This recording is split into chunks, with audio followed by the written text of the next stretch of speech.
Lumapit sa kanya.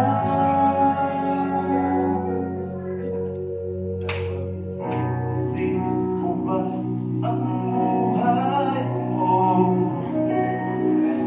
Bakit ka nilagay sa mundong ito?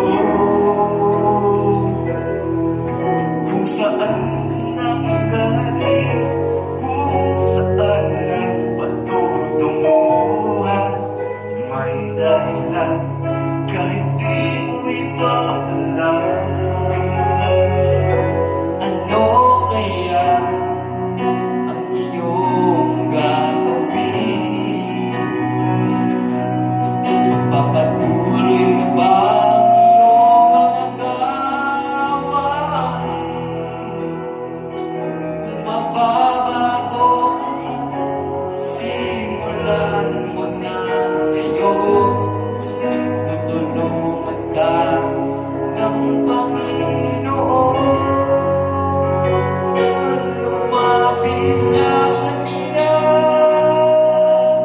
ibigay mo ang sarili, puso at lupa.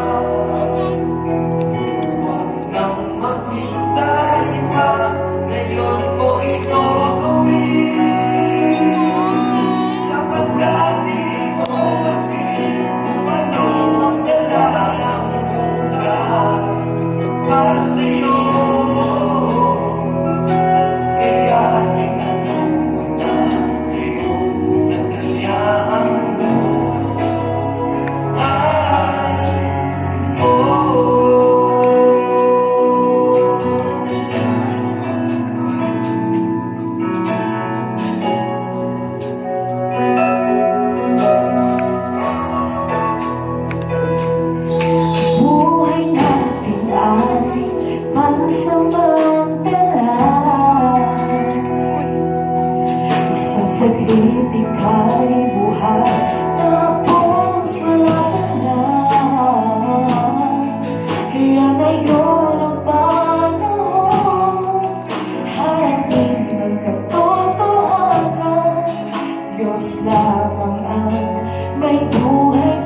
nangyari.